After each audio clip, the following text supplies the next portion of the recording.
Daddy, we need you to give mommy money. Please she buy some snack for it. Cause tonight I got stress her out again, make she carry her coat again. Well, I know she got carry her coat this time, mommy. Cause you're supposed to carry money from home when, and you can't carry already. I let tell her if you go for work and wait here and where you do. The Rabble Rabble show, I got chat to them, I made them chat for it. Hey guys, this is your girl Skittles Lips. Do you wanna know? Just be in the know with the Rabble Rabble show. Street Rabblings. Initially, it was a request from the family, and we went along with it. But our tagline for our funeral home is "Every life is unique, therefore every funeral should be unique." So we live up to that. We are a group of young people that are making a very different and a high impact in funeral industry. In this funeral industry, we are qualified funeral directors and embalmers, and we are just showing off our talent and which we could do. Funeral is not something to be sad about. You know, we show we showcase the person as how they would have been alive, how you would have remembered them alive, and that is all we are doing here today by having the deceased sitting in this chair and being carried around into the community that he would have been in, and due to his unfortunate death. Now you said that initially it was a request from the family. When you heard the request, and provided that it's something that you have never done before, what was the process? Did you have to go and research it? What was that process like? So we have a list of things that we want to put out there to the public. This was one of the stuff on our list, so we would have done our homework way before the request, and we know exactly what to do. We know exactly how to embalm the deceased, exactly how to place him on the chair, and exactly how to put him in that position to stay there so that he'll have a sturdy drive and no slip or any mistakes would have to happen on a day like today. And of course, shocking the public.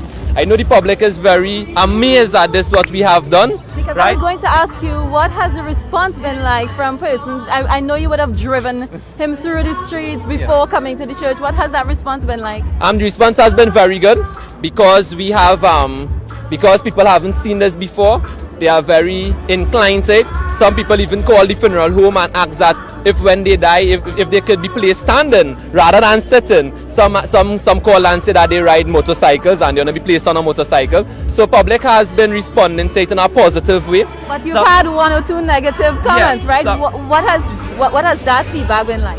You can't just go with what our grandfathers and our forefathers would have done before. So hence we are changing things around, right? And we have plenty more things. Were people scared at all? People wasn't scared. I just think some people were just very surprised. They are very surprised of the manner in which it is done. I think people are more curious as to how he's staying there without moving. People are more curious to that rather than being scared of the deceased. A gentleman even came to the funeral today and was asking where the deceased is. When he saw the deceased, he was rather surprised. Who is the embalmer? Right, Nathaniel, Denny, and myself are the embalmers. Okay, Nathaniel, come. He don't know. All right. So can you then give me an idea of the embalming process? How does this differ from what you would normally do? Right. So to embalming someone just means preserving the person using embalming fluid and replacing that fluid with other fluid, replacing that with the blood in the system of their body. The only differences that would have changed in embalming the deceased is that we'd have to set him in a particular position before embalming, right? He would have been embalmed over a period of 2 days, and he would have been in that position for about 4 days before today. So I have a question. What happens after the service in terms of burial or cremation? What happens? So after the service, we are heading to the Diego Martin Public Cemetery for burial, and he'll be placed in his casket there. There will be no issues in placing him in his casket because he will lie flat because we embalm him in such a manner that his legs are free to movement. Okay. So that would also mean that his midsection has to be free to move once? No, just his knees. Tell me who you are. But how are this? No need to spell it out. Anyway, I'm his sister J. I'm Trovia. I just came down and I wanted to give Mr. Sir a surprise visit. Where's a surprise visit? But I are so nice. Good evening, sit down over there, sir. I soon come assist you. But wait, Who is this girl coming out here giving me attitude? After I flew in all this way to look for my good man, this girl really don't know me. She don't know Trovia. Ugh, oh my gosh.